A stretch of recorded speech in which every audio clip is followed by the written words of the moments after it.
Governor of Morobe. Honorable Deputy Speaker, I thank you for the leave that you granted me to speak on the issue of the presentation of the Minister for Health's statement. Secondly, I want to thank the Minister, very good Minister. You're a doctor yourself, a medical doctor yourself. You're a professional man in that field of medication and hygiene. And you're the best man in the business to take charge of that ministry and to make sure that that ministry provides its function by providing medication to the people, and similarly so to provide the policy or the opinions to the doctors and any other people who are working in the medical profession. So I commend you. Overall, the substance of your presentation has been very useful for the consumption and digestion of the members of the Parliament. And I want to thank you, first of all, Mr. Minister, for making that presentation. I've got a couple of matters which I wish to raise before this Parliament based on your presentation. First of all, that is in relation to population. Population. There is no doubt in this country, Papua New Guinea, that the people are producing people in an alarming rate without consideration for the future of those people whom they are producing. Mr. Speaker, and these are human beings that they're being produced. They had needs for consumption, food, accommodation, the education, all of those things, Mr. Speaker. Minister, it's not that in this country that we're shortage of land. Not at all, Mr. Speaker. We got enough land available for which, if we are industrials, we can work hard to produce food to sustain ourselves. But there are, with the greatest respect, particularly the people living in the cities and the town, unfortunately, the kids or the people living there are living on the people who are working. Very people are working, right? And majority of the people are living on the people who are working, whatever they can provide. And Mr. Speaker, see in this country, is there's so many people, families are unable to physically feed the kids that are being produced. Consequently, there is a problem, Mr. Speaker, in this country, very serious problem. This is one of stunt. That is, as the doctor described, you must have a balanced food to make sure that physically you are okay, physically you are strong, and make sure that you have a protein to make sure that there is a production of, what do you call it, doctor, you know it, make sure that we are, our body is is growing or healthy, and then secondly, you must have a food which provides vitamin to make sure that in the event that you have sickness, then you have that food which provides vitamins there to fight against any diseases that you confront. Now, what is happening in this country, Mr. Speaker, and the Health Minister, is the great problem of stunt. People are eating one type of food too much than other food. And they think that they consume enough food to sustain themselves, Mr. Speaker, but not. And as a result, the people in this country are growing small. And I get so scared of seeing one day a dwarf, I just throw my hands and he just dies off. I get scared of one stage, we're going to come to that stage. And that is caused by stunt, not consuming enough food. People think they're growing big, but no, they're growing small. And that is not as full. In the past, when we had plenty of food, even in the olden time, in the immemorial, the people had plenty of food, the population was small, and there was enough food to consume and to make sure they grow to big sizes, like the people you see in Fiji and Samoa and other parts of the country, but Tonga. And in 1969, when we have the rugby team, we beat the Fijians, by the way, in the rugby union. You see, but today you can't, because the human beings in this country are stunted. They're not eating well. And therefore, that's the biggest problem, Mr. Speaker, that I see. And I'm sure, Mr. Minister, this is, I can categorize as one of the sickness, even worse than HIV, put it that way. And so, Mr. Minister, I hope that you will address this problem, carry out enough sufficient campaign throughout the country, Papua New Guinea, to tell the people not to produce so many kids.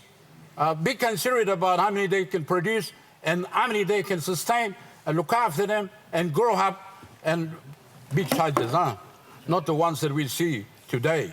And I'm very, very scared. I'm very scared to see so many dwarfs around here in this country. So I hope, Mr. Minister, that with you as a minister, will carry out those things, Mr. Campaign. Number two, Deputy Speaker, Morobe is a big country within a country. Not we try to separate ourselves from PNG, no, but a country, the English slang, the big country there. There are about over 1 million people there in the Morobe province. And Morobe is a very difficult country. We are separated by mountains, big mountains. We are separated by big rivers, tough rivers. We are separated by big seas, tough seas. And people have to live in the pockets of the mountains, right there on the island. They don't want to come out because that's the land which their forefathers had given to them. They feel proud to be living there. And it's our obligation, Mr. Deputy Speaker, it's our obligation to make sure that we deliver the medicine to our people. It's our obligation. And Minister, I can see that you are endeavoring best to make sure that that is achieved. And Mr. Minister, for your information, there are so many Morobeans who are educated at the health training centers like Butaweng and other medical centers in the province. And they are qualified and more than qualified to save the rural people of Morobe, right in the mountains, on the island, Kunai, everywhere. Difficult, but that's their place. They'll have to live there and to make sure the medication is provided to the people. And what is happening, Mr. Minister, is that the personal management department is not making sure that those people who are qualified are employed. That is the biggest problem now. And so many young girls and boys who get qualified and they're energetic, they want to make sure they deliver service in the area of medication to the people, but they're not employed, Mr. Speaker. And I want to propose to you, Honourable Minister, to take it up with the Secretary for Health and to the personal management to make sure that those people are employed. Those people are on the payroll in the public services system, so that they will provide medication to the people of Morobe province. And I can speak for Papua New Guinea, but if there is anything similar going on like that in Morobe province, surely my speech, my concern that I raise in the Parliament will benefit them, Mr. Speaker. But I'm just talking for Morobe. And as I said, Morobe is a big country. Like it or not, it's a big country. The population is 1 million. We need population for the Solomon Islands and the Fiji. Secondly, last of all, Mr. Minister, with the greatest respect to you, I want to raise the matter in relation to the cobalt machine. Cobalt machine. When I was the governor in 2009, I raised the matter with the minister, as he then was at the time, Peter Butter, to purchase the cobalt machine and have it stationed in the Angao General Hospital for that machine to be utilized to dictate people with cancer or people who are likely to get cancer. This machine, as far as I know, were purchased were installed in the Angao General Hospital. But the utility, Mr. Speaker, the utility of that machine has not come into place. The machine is just sitting there. And the mothers are dying, Mr. Minister, with the greatest respect. The mothers are dying. They come to me. I live in the block. They come to me. They have cancer below susu, cancer below bilum below pikinini. They come to me and they cry. Governor, me by die now, yeah. How are you by die now? I asked them and I said, look, I go down to Angao to be detected for the severe pain that is going through me. And I suspect it's a cancer. But the doctor told, come back next day, come back and say, wait league.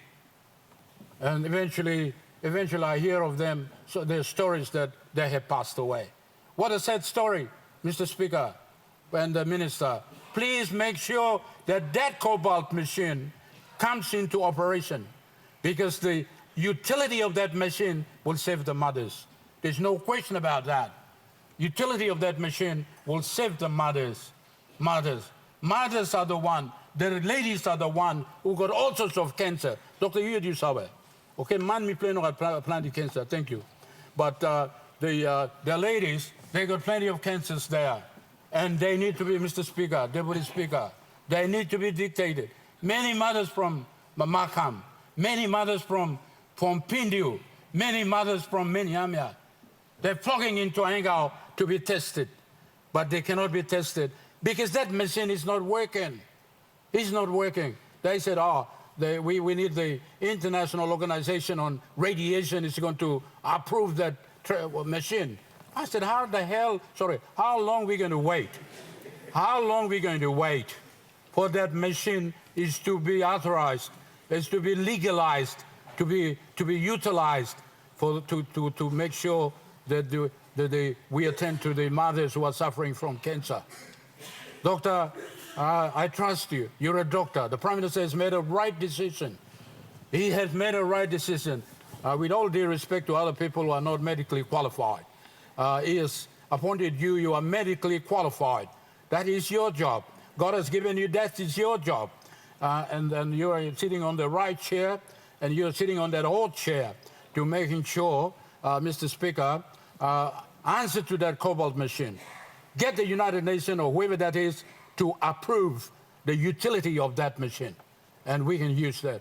And Mr. Minister, I hand it over to you. I have every trust and confidence in your ability to make sure that that machine will come into operation for the use. And finally, Angao is a referral hospital. It's a referral hospital. It's got all the line people on Sipi, or line people on Medang, or line people on New Guinea Islands, or line people on Oro Popondeta, or line people on islands. One Zoligar cancer, or the Kamlo Angao. Now, Mr. Amamas Romas Kamlo Angao. That's all. Minimum amounts long today, long toxalo, you know, me talking with machine, you know, work good. Sorry, machine, you know, work. The doctor is there. The Indian doctor is there. He is qualified to operate this machine. He is there, but the machine cannot be used because of international law on radiation. That is why that machine cannot operate. But doctor, I trust you. You will make sure that that machine will work and save all the mothers who are coming from Papua New Guinea, going to Angao to be checked for all sorts of cancer and to be treated for that disease. Thank you, Mr. Speaker, for allowing me at this point in time to speak. Yeah, thank you.